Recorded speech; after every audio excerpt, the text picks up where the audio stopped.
Hello, ladies and gentlemen. Welcome back to the INTP stream. Um, I wanted to propose an idea. So, what if, now, in previous videos, I've talked about how we might re-engineer um, various aspects of our government and our system of governance, and this particularly regards how we decide who runs or who gets into Congress. Right? How do we decide who gets into Congress? Right? Who becomes a congressman or a congresswoman? And does this necessarily have to be done by election? Right? Do we necessarily need to decide who becomes the next congressman for a given or woman for a given district by an electoral process? Would it be possible to have a non electoral democratic system? Would it be possible to have a kind of democracy by lottery, right? Are elections, right? I think on some level, now I'm not talking about the executive branch, and I'm not talking about the judicial branch. I'm talking particularly about the legislature and the legislative branch. I've already talked about why it would be better anyway for this to be unicameral rather than bicameral. However, that's not really what I want to speak about right now or today, tonight, or whenever you're watching. Okay. So, could we have, for instance, I'm going to call it, right, democracy by lottery? Could a system still be democratic and non electoral?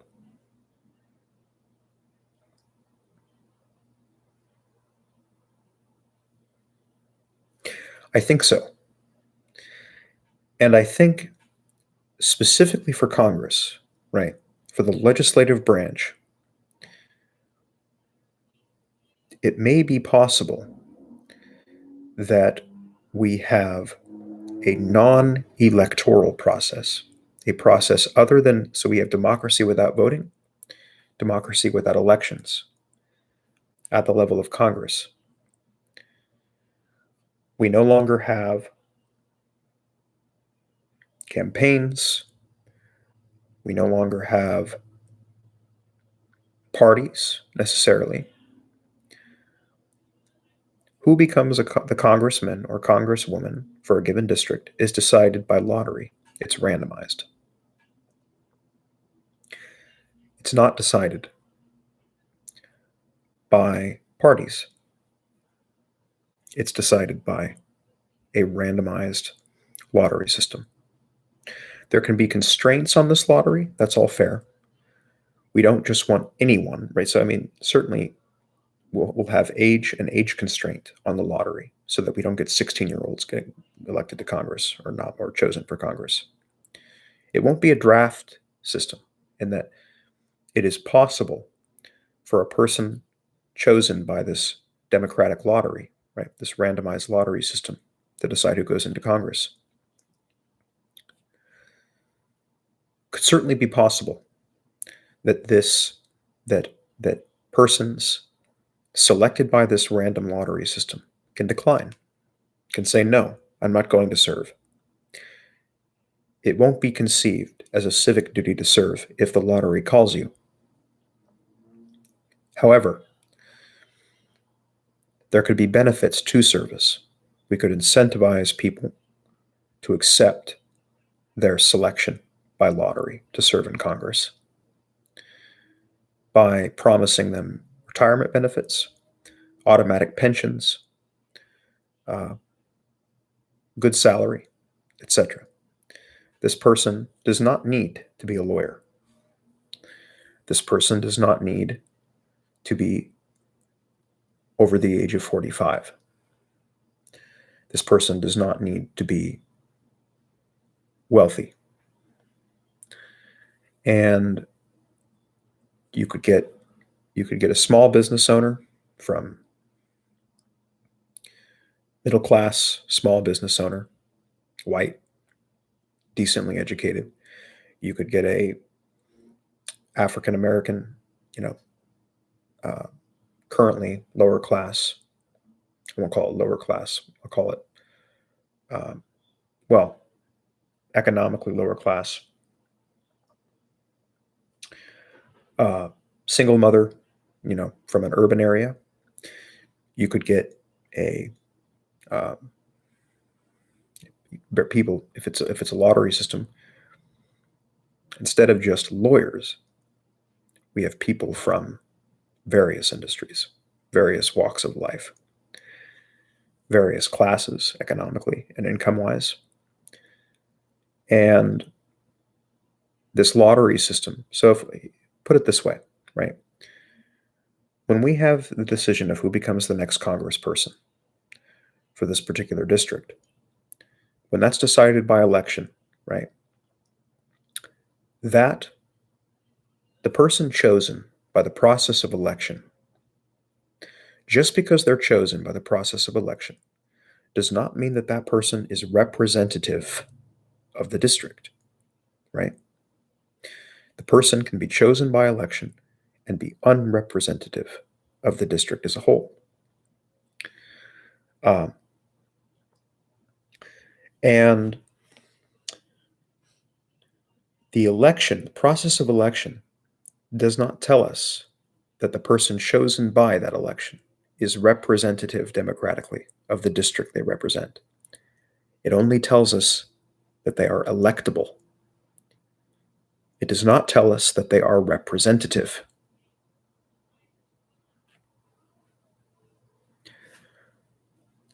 With this lottery system, now, in statistics, as it relates to polling, we have this, what I call an assumption of sample validity. We take a particular population, we say, and we decide, we quantify what would be a viable sample of this population,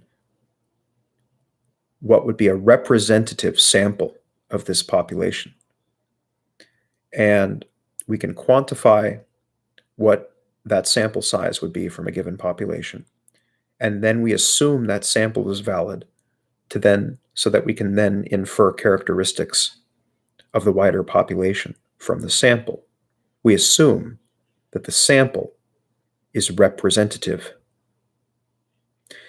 In the same way, through this lottery system, deciding who gets to be Congress, what Congress is made up of, and the people that Congress is composed of in the next cycle. We won't call it an election cycle, in the next term cycle. That Congress itself, if this is a random lottery system in that way, and the lottery can have constraints upon it as needed, that we will then take that Congress, all members chosen by the random lottery system. We will take it as a sample, as a representative sample of the whole population.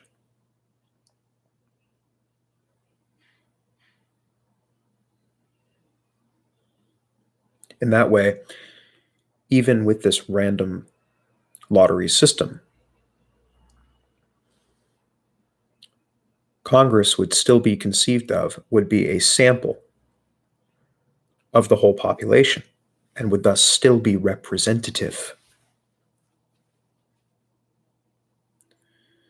In this way, we could then have a democratic, meaning a representative Congress without elections.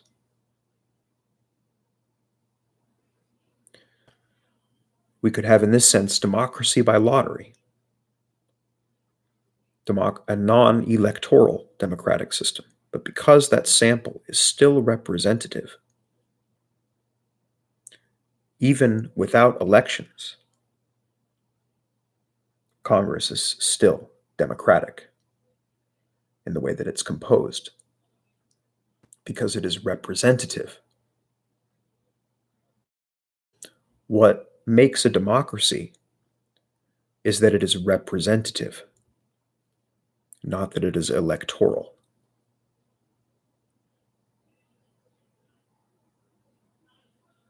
And I think that's a very important point. Now, for the executive branch, for the presidency, I don't think that can be decided by lottery. I think that would need to be electoral. Judiciary is non-electoral already.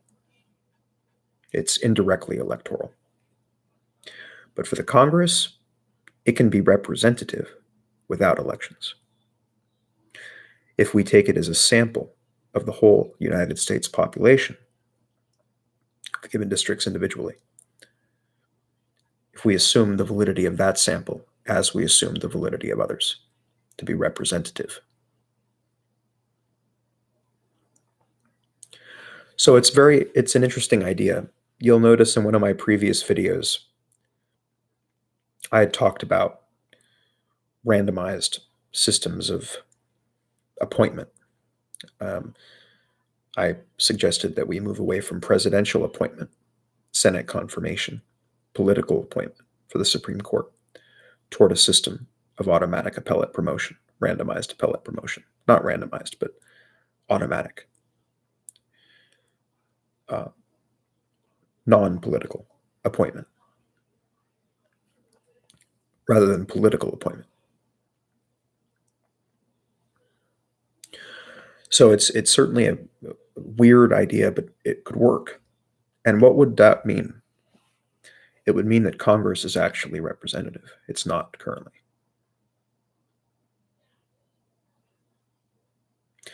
It's a bunch of primarily middle-aged Caucasian, semi-wealthy to wealthy lawyers. If there's no diversity in that body, if there's little diversity in that body, is it still representative of the whole? I don't think so. And I don't think our current electoral regime necessarily generates the best possible representative government. Now, I did say it doesn't have to be a completely random lottery system. There can be constraints on that lottery. There can be age constraints. People under this age can't serve. People over this age can't serve. Or maybe there's, minimums and maximums are legitimate constraints upon a lottery. And other such logistical matters could be executed with enough thought. But I think this is a different way of going about things fundamentally, and a better way. And I regard democracy, perhaps, as being a value, mostly because 2 heads are better than 1, and 3 heads are better than 2, 4 heads are better than 3, 5 heads are better than 4. Decision makers should be checked by other decision makers or other advisors, other deciders. And the moment we trust too much in a fallible human actor and they're not sufficiently checked, we run risks, theoretically. This goes into political theory, and it's an old idea, even if it isn't a period relevant idea or an age relevant idea. It may have lost its relevant. It may possess historical relevancy, but not modern relevancy. So I don't know. It's just an idea. But and what would we see, right? We'd see greater diversity. we wouldn't have these party elites controlling government. We'd have normal, everyday people, more or less informed, more or less educated, consulting with their constituents and trying their best to serve their civic duty for the benefits attached to that duty for them personally. So I would also suggest that we shrink district size, that we enlarge in Congress, we make it bigger. And that's totally, if Congress is already 435 members, that's quite a few, it's quite a number of people, right? At that level, it's only logistics. The smaller the district per representative, the more representative that becomes, the more representative that representative becomes. One person to represent 175,000? No. That impossible. Mathematically, in any human way, it's impossible. So shrink the districts down. And for that sum of people, for that district, there is a lottery run every cycle. We still have the normal elections, or not lottery cycles. They're not election cycles anymore, or they're term cycles or lottery cycles. And in any case, we now think of it this way too. This lottery system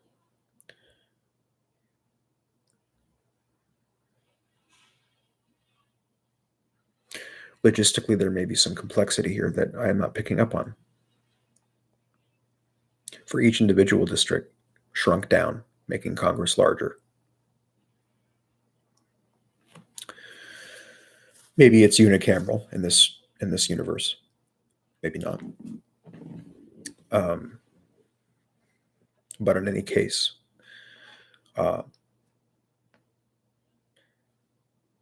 it doesn't mean that the individual chosen by lottery is representative of their specific district.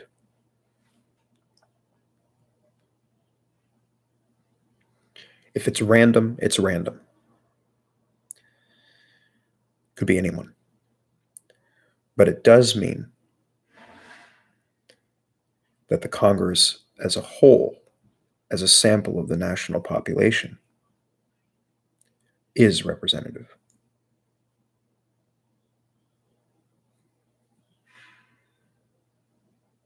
Maybe. But I think this would add diversity to Congress.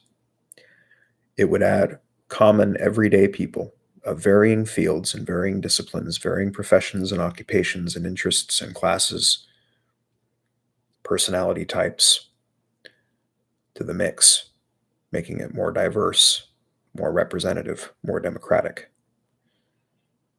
And would this be a perfect system? No. But it does perhaps get us closer to a Congress that is legitimately representative. And I'm operating within a frame where I assume that democracy and government being representative is good.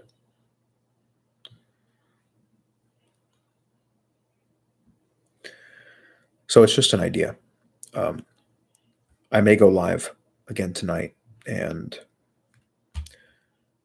post on another idea that I had on how we could make our democratic government, which is now only formally a democratic government. It's very undemocratic. Would make ultimately the whole thing more democratic and more representative.